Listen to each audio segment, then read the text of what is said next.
അസ്സലാമു അലൈക്കും വറഹ്മത്തുള്ളാഹി വബറകാതുഹു. അൽഹംദുലില്ലാഹി വകഫാ വസലാമുൻ അലാ ഇബാദിഹില്ലദീന ഇസ്തഫാ അമ്മാ ബഅദ്. ബഹുമാനികളെ, മിഅ്റാജിന്റെ രാവിൽ ഹബീബാ നബി സല്ലല്ലാഹു അലൈഹി വസല്ലമ തങ്ങളും മഹാനായ ജിബ്രീൽ അലൈഹിസ്സലാമും സ്വർഗത്തിൻ്റെ വാതിലിൻ്റെ അടുക്കലൂടെ നടന്നു പോകുമ്പോൾ സ്വർഗത്തിൻ്റെ വാതിലിൽ രേഖപ്പെടുത്തപ്പെട്ടതായി നബി സല്ലല്ലാഹു അലൈഹി വസല്ലമ തങ്ങളുടെ ശ്രദ്ധയിൽപ്പെട്ടു.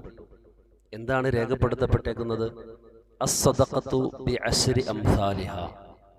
ധർമ്മം ചെയ്യുക എന്നത്, സദഖ കൊടുക്കുക എന്നത്, അതിൻ്റെ പ്രതിഫലം 10 ഇരട്ടിയായിട്ടാണ് അല്ലാഹു സുബ്ഹാനഹു വതആല സദഖ കൊടുക്കുന്ന ആൾക്ക് അല്ലാഹു തആല പ്രതിഫലം കൊടുക്കുന്നതെന്ന് സ്വർഗത്തിൻ്റെ വാതിലിൽ എഴുതപ്പെട്ടിരിക്കുന്നു. അതിനോട് ചേർത്ത് എഴുതിയിരിക്കുന്നു വൽ ഖർളു ബി 18. കടം കൊടുത്തു കഴിഞ്ഞാൽ 18 ഇരട്ടി പ്രതിഫലമാണ് എന്ന് സ്വർഗത്തിന്റെ വാതിൽ രേഖപ്പെടുത്തപ്പെട്ടിരിക്കുന്നു. ഇത് കണ്ട് ആശ്ചര്യത്തോടുകൂടെ ജിബ്രീൽ അലൈഹിസ്സലാമിനോട് നബി സല്ലല്ലാഹു അലൈഹി വസല്ലമ തങ്ങൾ ചോദിച്ചു, മാ ബാലുൽ ഖർളി അഫ്ളലു മിനസ് സദഖ. എന്താണ് സദഖയേക്കാൾ കടം കൊടുക്കുന്നത് ശ്രേഷ്ഠതയുണ്ടാകാനുള്ള കാരണമെന്ന്. ആ സമയത്ത് ജിബ്രീൽ അലൈഹിസ്സലാം പറഞ്ഞു, സ്വതക്ക കൊടുക്കുമ്പോൾ, നാം സ്വതക്ക കൊടുക്കുന്ന സമയത്ത് ആ സ്വതക്ക സ്വീകരിക്കുന്ന ആൾക്ക് അത് അയാളുടെ അടുക്കൽ മറ്റെന്തെങ്കിലുമൊക്കെ ഉണ്ടാകും, എന്തെങ്കിലും അദ്ദേഹത്തിൻ്റെ അടുക്കൽ ഉണ്ടാകും. സ്വതക്ക കൊടുക്കുന്ന ആളെ സംബന്ധിച്ചിടത്തോളം നിരുപാധികം അയാൾക്ക് വലിയ അത്യാവശ്യം ഉണ്ടായിക്കൊള്ളണം എന്നില്ല. പക്ഷേ കടം എന്നുള്ളത്, ഒരാൾ നമ്മുടെ അടുത്ത് കടം ചോദിക്കുകയും അയാൾക്ക് അയാളുടെ ഒരു പ്രശ്നം പരിഹരിക്കുന്നതിന് വേണ്ടി, അല്ലെങ്കിൽ ആ മനുഷ്യൻ ആ നേരത്ത് നേരിടുന്ന വിഷമവും പ്രയാസവും മാനസികമായ സമ്മർദ്ദവും മാറ്റുന്നതിന് വേണ്ടി നാം കടം കൊടുക്കുമ്പോൾ അത് അദ്ദേഹത്തിന് ആ സമയത്ത് വലിയൊരു ആശ്വാസമാണ്. അതുകൊണ്ടാണ് സ്വതഖയേക്കാൾ 18 ഇരട്ടി പ്രതിഫലമുണ്ട് എന്ന് സ്വർഗത്തിൻ്റെ വാതിലിൽ രേഖപ്പെടുത്തപ്പെട്ടേക്കുന്നതെന്ന് ജിബ്രീൽ അലൈഹിസ്സലാം നബി സല്ലല്ലാഹു അലൈഹി വസല്ലമ തങ്ങൾക്ക് മറുപടി കൊടുത്തു. നാം ഒരാൾക്ക് കടം കൊടുത്തിട്ടുണ്ട് എങ്കിൽ അയാളോട് നമുക്ക് നന്മയുടെ 2 സമീപനങ്ങളുണ്ട്. അതെന്തൊക്കെയാണ്?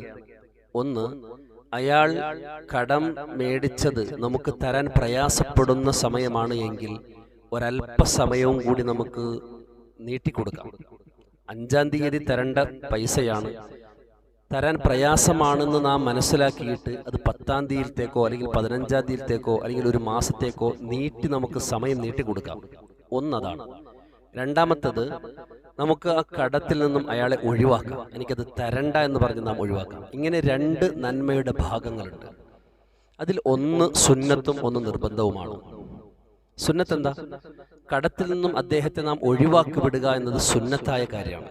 അത് നമ്മുടെ മേൽ നിർബന്ധമായ കാര്യമല്ല, കാരണം നമുക്ക് അവകാശപ്പെട്ടതാണത്. സുന്നത്തായ കാര്യമാണ്. പക്ഷേ ഒരു പ്രയാസം അനുഭവിക്കുന്ന ആളുടെ പ്രയാസത്തെ പരിഗണിച്ചുകൊണ്ട് സമയം നീട്ടിക്കൊടുക്കുക എന്നത് നമ്മുടെ നിർബന്ധ ബാധ്യതയാണ്. നാം മുമ്പ് പറഞ്ഞു, ചില കാര്യങ്ങളിൽ നിർബന്ധത്തിനേക്കാൾ കൂടുതൽ മഹത്വവും പ്രതിഫലവും ചില സുന്നത്തുകൾക്കുണ്ട് എന്ന്. അതിൽപ്പെട്ട ഒരു കാര്യമാണിത്. കടം വാങ്ങിയ ഒരാൾക്ക് കടത്തിൽ നിന്നും അദ്ദേഹത്തെ ഒഴിവാക്കി കൊടുക്കുക എന്നത് സുന്നത്താണ്. എന്നാൽ കടത്തിന് നാം ആശ്വാസം നൽകുക, സമയം നീട്ടിക്കൊടുക്കുക എന്നത് നമ്മുടെ മേൽ നിർബന്ധമായ ബാധ്യതയുമാണ്. എന്നാൽ ഈ വിഷയത്തിൽ സുന്നത്തിനാണ് കൂലി കൂടുതൽ എന്ന് പണ്ഡിതന്മാർ നമുക്ക് പഠിപ്പിച്ചു തരുന്നു. ചില കാര്യങ്ങളിൽ അങ്ങനെയാണ്.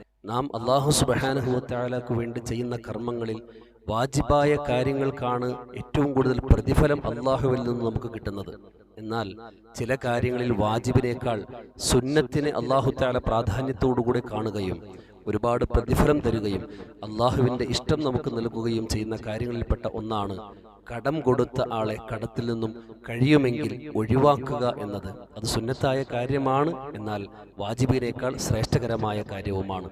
അല്ലാഹു സുബ്ഹാനഹു വതആല കടങ്ങളിൽ നിന്നും നമ്മയും നമുക്ക് വേണ്ടപ്പെട്ട എല്ലാവരെയും കാത്തുരക്ഷിക്കുമാറാകട്ടെ. നമ്മുടെയും ബന്ധപ്പെട്ടവരുടെയും ദുആ കൊണ്ട് ഏൽപ്പിച്ചവരുടെയും എല്ലാ വിഷമങ്ങളും പ്രയാസങ്ങളും മാറ്റി അല്ലാഹു ആഖിബത്ത് നന്നാക്കി തരുമാറാകട്ടെ. വആഖിറു ദഅവതി അനിൽ ഹംദുലില്ലാഹി റബ്ബിൽ ആലമീൻ. അസ്സലാമു അലൈക്കും വറഹ്മത്തുള്ളാഹി വബറകാതുഹു.